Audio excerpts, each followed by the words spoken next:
So would I start a crypto exchange in the US, and how would I go about doing it? And I get that question a lot. And there was an article in Cointelegraph that detailed the the hesitancy of most exchanges to operate in the United States. And I think recent pronouncements have actually made it far more feasible and far more attractive to do it. One, just from a business perspective, over 50% of the world's crypto wealth is centered in the United States. So you'd be kind of crazy to avoid half of your clientele, more than half of your clientele, if you're opening a business in a global economy. Number one. Number two, to have a non-fiat crypto exchange simply involves registering as a money service business, right? That's all that it really entails from a legal perspective. Obviously, you have to incorporate in Wyoming. It costs $100. It costs $100 plus maybe $25 for the registration, $125, and register as a money service business, right? With FinCEN, which, again, this has been bannered about a lot with the Facebook Libra discussion. They've become licensed as a money service business. It's not a license, right? Money service business, as the name would indicate, is a registration. It's a voluntary registration. What you're doing by registering as an MSB is voluntarily, right, making your entity subject to the regulations included in the Bank Secrecy Act, which are your AML KYC requirements and your requirements to file SARs reports, suspicious activity reports, STRs, suspicious transaction reports, things of that nature, right? Which overwhelmingly, right, those reports are filed with respect to cash, physical cash transactions. But if you're simply acting as an exchanger, right, an exchanger of convertible virtual currency, exactly from the FinCEN regs, you only need an MSB to operate. So it's actually very simple. Now, you have the secondary sort of regulatory concern, which is the SEC and CFTC to a lesser extent. And so the question is, are you trading securities? And if you're allowing securities to be traded on your platform, are you acting as a unlicensed national securities exchange? Section 6 of the Securities Exchange Act of 1934, right? If you're trading, an ICO token, definitely an STO token, and you're facilitating those trades, you are acting as a unlicensed national securities exchange, of which there are only a handful in the United States to begin with. An exception to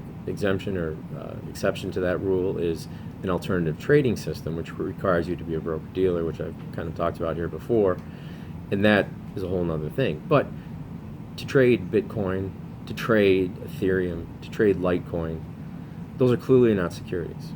The commissioner of the SEC, albeit in offhand remarks, has said that Bitcoin is not a security. Now, the CFTC has said Bitcoin is a commodity, but they've never enforced it as such. That's a whole other issue. But the reality is, if you can create an exchange and simply go through the machinations of registering as an MSB, which isn't terribly difficult to do, and then have adequate AML controls in place, most of which you can buy, right? You can effectively vend in. Starting a cryptocurrency exchange in the United States shouldn't be a problem. It shouldn't be a problem, and it shouldn't be an overly expensive problem. Now, if you want to take fiat, that's a whole nother level. When you're going to take fiat as a medium of exchange, then you trigger state law, okay? And unfortunately, there's 50 states. And those 50 states have money transmitter licenses that you have to apply for.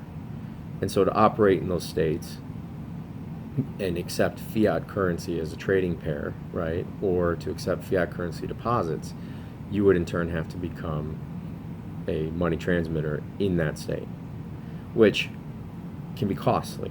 It can be costly because, one, it's a lot of work, and you're typically going to hire an attorney to do it.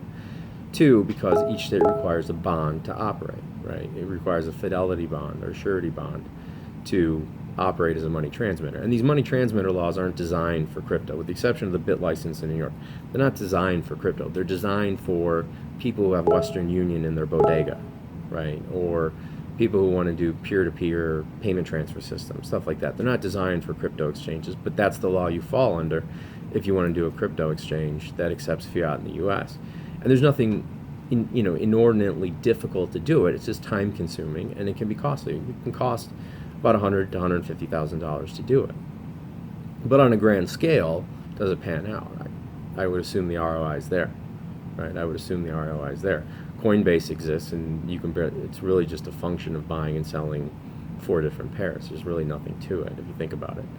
So, but to adopt sort of the Bittrex model where you're just going crypto to crypto, it's really just a matter of being an MSB, which is an exceedingly, I don't want to say simple, but it's not an overly complicated process. So the majority of, and it's also relates to what tokens and what coins you're going to allow for trading on your currency. But the reality is most ICO tokens don't really trade that well.